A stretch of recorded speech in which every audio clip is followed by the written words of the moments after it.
From advertising to software as a service to data.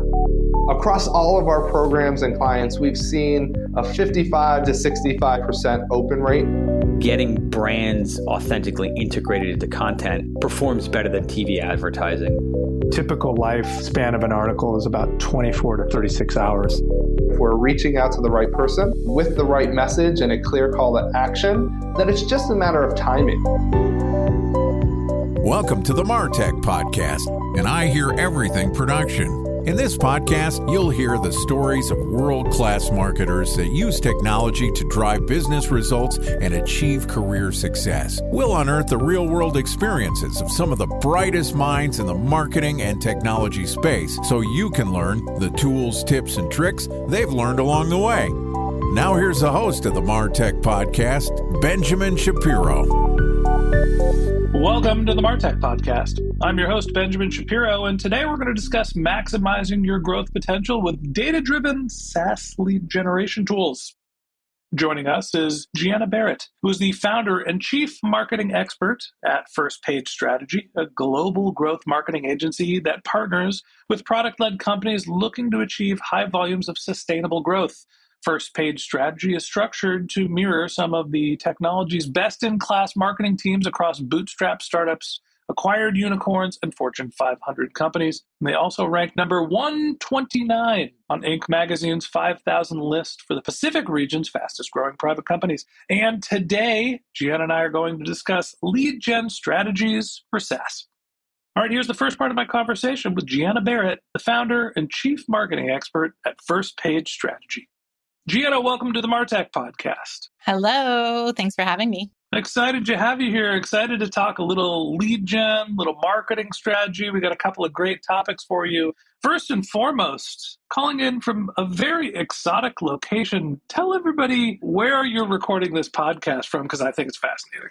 Yes, I actually live and run my business from Roatan, Honduras. Roatan is the biggest Bay Island of Honduras. So the Bay Islands are an archipelago in the Caribbean, and it's a beautiful place, one of the least developed Caribbean islands left and inexpensive Caribbean islands left. So I recommend you put it on the top of your travel list before it gets ruined. I want you to know I'm recording from a small archipelago called Burlingame, California, and I'm watching airplanes land in the San Francisco airport, which is probably a quarter mile away from our office.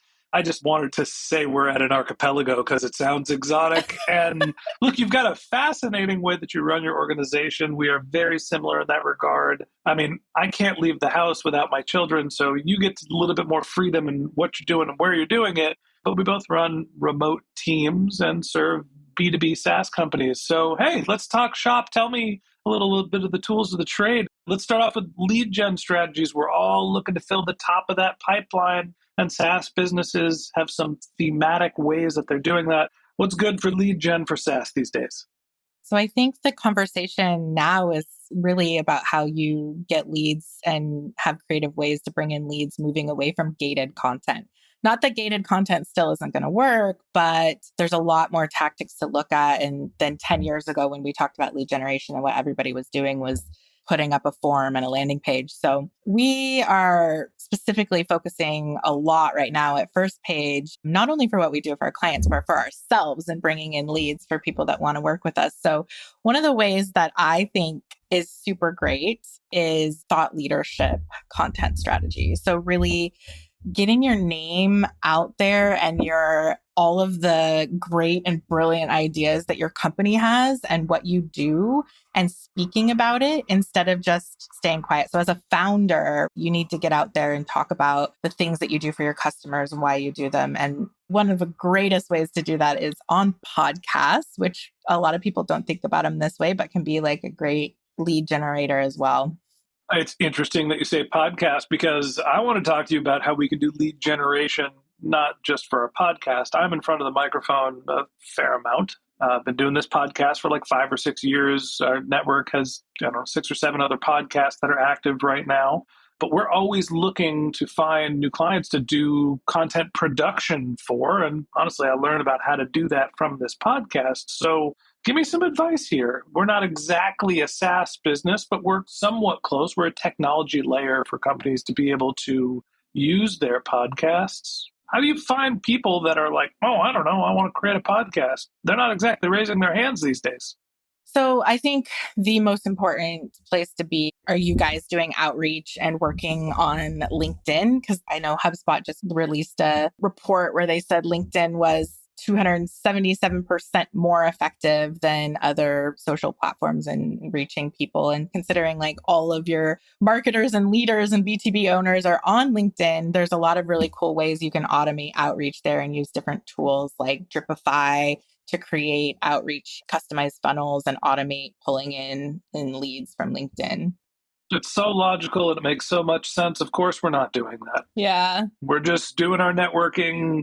We did a little cold outreach. So I guess the context is we rebranded the company to actually formally offer podcast production last year. And then once we rebranded the company and told friends and family, we had a couple conversions and we were busy making sure that we could serve our clients and getting ready for scale before we started thinking about outreach. And now, okay, well, it's been almost a year. We're ready to bring on some new customers. And so we're just starting to think about lead generation. But no, we haven't done LinkedIn. We tested a little cold outreach, trying to find a pain point that was very clear when somebody was raising their hand for a podcast and emailing them directly with honestly not great success. And so I'm still thinking about this. So, all right, you mentioned create thought leadership. I've got content all over the place. I tend to take advantage of everybody else's thoughts instead of my own just by being the host. That's the beauty. Some people think I know what I'm talking about because you're smart, but we're not doing other outreach. What are some other strategies that brands like mine, not specifically just me, can implement to go find new customers?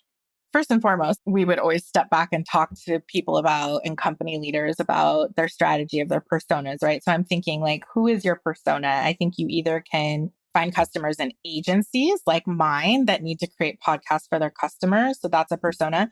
Or it is marketing leaders and founders inside businesses that want to create thought leadership for their business, right? So you need to create to reach those agency owners or founders or marketers or entrepreneur, business owner, marketers and founders, which that is our same persona, similar persona at first page. They're a very hard group of people to reach, right? Because they're very busy. They don't fall for general tactics, like old school ad tactics and stuff like that. So something we've found that works really well is just getting highly personalized, like really understanding what is the content that matters to them, what are the things that are there problems that you can solve, and then building either outreach and lead funnels to reach them or customize ads to reach them. So making sure that you have highly personalized ads that speak to the problems that they're trying to solve. And then also just video marketing. That's like a really great channel now. Everybody's turning to video these days. TikTok, YouTube, it's increasing year after year after year. And there's really cool things you can do with YouTube end screens or in video contact forms.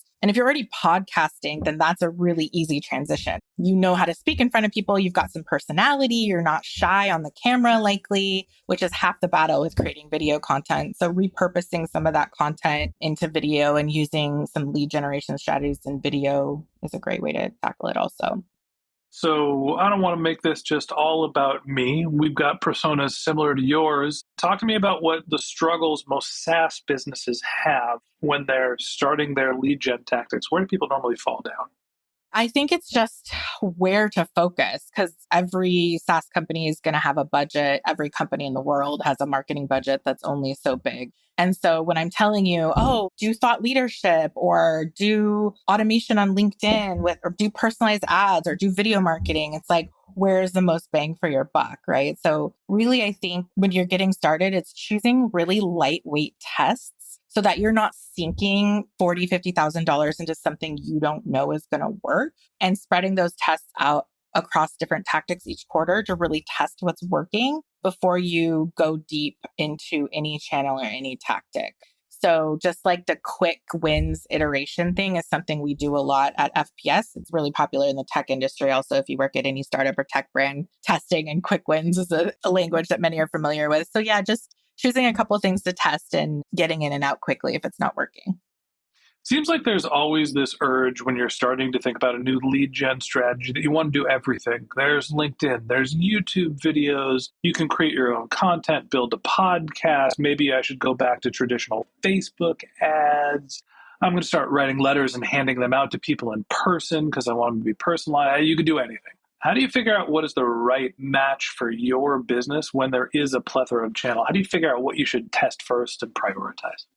It's not a one size fits all approach. That's the thing. It's going to matter what type of business you have and where your customer personas hang out, right? So some businesses, LinkedIn will work for them, and others, LinkedIn is not the best place to work for them. Maybe YouTube would be the best place. So really, it's like having a brilliant marketing team or marketer who's going to, one growth marketer or growth team or growth agency, whatever it is, to really build that strategy out for a brand before you get started with anything. And then understanding what those 3 tests you want to do and giving it time. You're not going to likely have 40,000 leads tomorrow, but if you give it 6 months to a year and do iterative testing, you should have a playbook for your brand of what's going to really like drive leads, and then just be this flywheel of like leads are going to always come in because we took the time to understand what works, where our customers are at, etc. So we do, even with ads, we do like very quick iterative testing with copy, images, and everything. And like, okay, 1 month, we know that XYZ worked and ABC didn't. And so we're going to pivot and go more forward this way. So it's constantly looking at what your strategy is and removing things that didn't work and going where you can go next. But really, you do need a growth marketer that's like helping you kind of make some of these decisions if you're going about it in the right way. It always seems like there's a couple of different factors here. You need the resources. You need somebody to go and focus on testing and iteration and channel evaluation. Then you need to be able to figure out if the leads are actually converting. Then you need to go think about scale. Walk me through, once you find a signal, you get a channel propped up, you've done some smaller tests. How do you think about moving it from, all right, a test to an ongoing process? And then how do you evaluate whether that channel is going to work long term?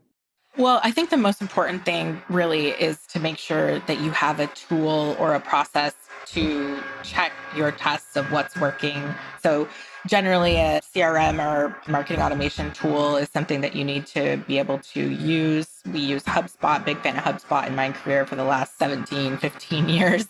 So you know where leads are coming from, and you build a process to tag them as a marketing qualified lead or a sales qualified lead. And you need to define those from the get-go, right?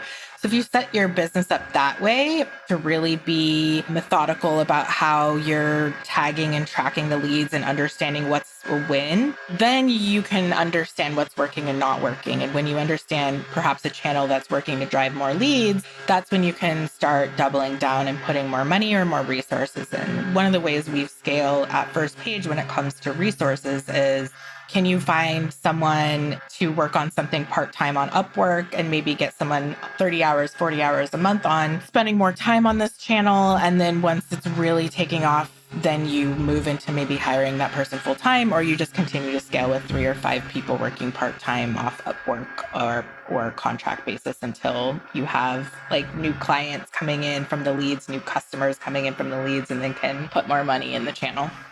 Finding the source is really challenging. Understanding what the cadence is always hard. Figuring out where your leads are going to actually come in from, that's really the biggest part of lead generation. But it's not the only part. You need to be able to continue to evaluate the channel and monitor it. And so as we start thinking about lead generation channel, it's not rocket science. Understand who your customer is, understand where they're looking for information, and figure out a way to get them from that channel to your website so you can capture information. Well, when you put it that way, lead generation, how simple? The problem is being able to scale and make your channels consistent so you can know that your business can depend on solid lead gen over a long period of time. Good luck with that. And we're going to talk more about some of the tools that can help you do that in our next episode. So that wraps up this episode of the MarTech Podcast. Thanks for listening to my conversation with Jeanna Barrett, the founder and chief marketing officer at First Page Strategy. Join us again tomorrow when Jeanna and I continue our conversation talking about the best AI tools for marketers. If you can't wait until our next episode and you'd like to learn more about Jeanna, you can find a link to her LinkedIn profile in our show notes, or you can visit her company's website, which is firstpagestrategy.com. Just one more link in our show notes I'd like to tell you about. If you didn't have a chance to take notes while you were listening to this podcast, head over to martechpod.com, where we have summaries of all of our episodes and contact information for our guests. You can also subscribe to our weekly newsletter, and you can even send us your topic suggestions or your marketing questions, which we'll answer live on our show. Of course, you can always reach out on social media. Our handle is MarTechPod, MarTechPod, on LinkedIn, Twitter, Instagram, and Facebook, or you can contact me directly. My handle is Ben J. Shap, BenJShap. And if you haven't subscribed yet and you want a daily stream of marketing and technology knowledge in your podcast feed, we're going to publish an episode every day this year. So hit the subscribe button in your podcast app, and we'll be back in your feed tomorrow morning. All right, that's it for today. But until next time, my advice is to just focus on keeping your customers happy.